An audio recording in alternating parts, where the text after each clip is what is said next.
So I'd like to begin today by thanking an individual who's probably not the best appreciated person in this room. Now, previous to this year, I couldn't even fathom giving a presentation on this topic. But because of this wonderful individual, I've come to be quite dedicated to the subject, and I even enjoy discussions regarding it. Now, you might be thinking that this TED Talk is going to be on some amazing, life-changing habit of mine, such as meditation or yoga, and the person I'm trying to thank is some controversial YouTube guru. But you'd only be half right. This new infatuation of mine is amazing and life-changing, but it's not a self-care ritual in the traditional sense. It's politics. And the person I'm thankful for is Donald Trump.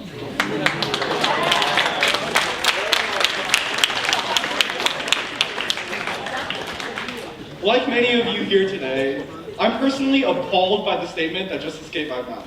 But rest assured, I can explain it. Obviously, at least I hope it is obvious, I'm not thankful for the insanity and frenzy that he sent our country into. I, however, am thankful that I know, and to a certain extent know why, our country's leadership isn't at its best right now. But to understand that, we need to take a look at how politics has come to the forefront in recent years. Previous to our current president, I had never really paid attention to politics. Sure, I knew Obama was the president and Romney ran against him in 2012, but I didn't really know much about them or their policies. And sure, you could say, why would a 10-year-old care about politics? And I don't have a great response to that. But I would argue, even if I were 18 years old and eligible to vote back in 2012, I wouldn't have paid much attention to that presidential race. However, with the current landscape of politics, invading our televisions, billboards, and God forbid social media and our phones, it's difficult to escape. I still remember a few years back, whenever I wanted to watch a video on YouTube, the advertisements that would come up telling me about how Young Kim is a saint, or trying to explain how Gil Cisneros is the incarnation of the devil. I didn't think much of it back then. Those short 30-second clips. But they only served as a glimpse into the craziness that is politics and technology today. Today, politicians pile millions upon millions of dollars into making sure that those very advertisements reach impressionable voters and uneducated citizens. However, like that gecko who's constantly trying to sell you car insurance, you never really know if the claims are true, which is why it is excruciatingly important that our generation stays informed on, well, our very own futures. Now, of course, I'm not telling you to read the entire 448-page Mueller report, and I'm certainly not telling you to read every Donald Trump tweet. I am, however, asking that you pay attention to the issues that matter to you, so you know what you're voting for and why. Now, I'm sure if you ask any of my friends, they wouldn't paint me as the most patriotic or nationalistic person they know, but I myself do believe that the idea of democracy is essential to America as a nation. I was born, and for the most part, raised in Shanghai, China. I lived directly across from a public school there for almost 11 years. Every morning, I would see the children line up on the field to complete their daily morning exercises and stretches. They were then forced into classrooms, monotonously copying math problems or English vocabulary for hours upon end, without any choice whatsoever. And it's not like their parents could lobby for change or criticize the forceful nature of the school or even the government. They're subject to the mercy and taxation of the government without any choices, any decisions. There are no representatives to call, no leaders to mail. I didn't think much of it back then as I went to an international school. But now that I've come to the United States, where voting and republicanism is at the forefront of society, I've come to realize the power we hold as American citizens.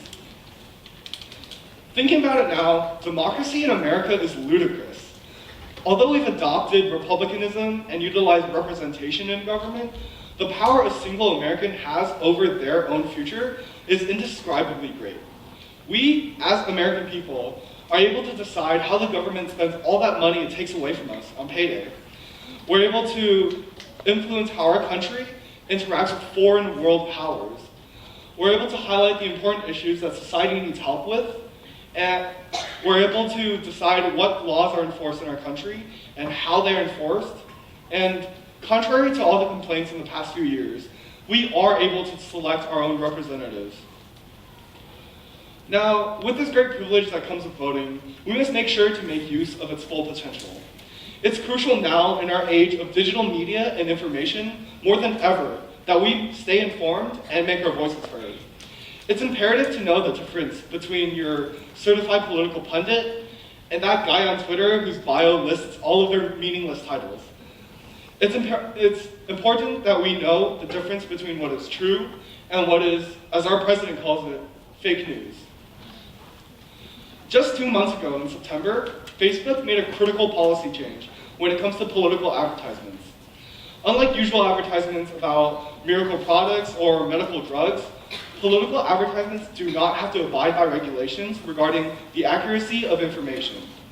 Essentially, a politician could accuse their opponent of money laundering or conspiring with a foreign government without any evidence, and that would be completely legal, according to Facebook's new policy. In fact, Elizabeth Warren, a front-running candidate in the Democratic primary, began ironically calling out Facebook for their policy. Facebook just endorsed Donald Trump for re-election. Evidently, this is false. Imagine how fast we would boycott Facebook. But it goes to show how blatantly misleading a social media advertisement can be.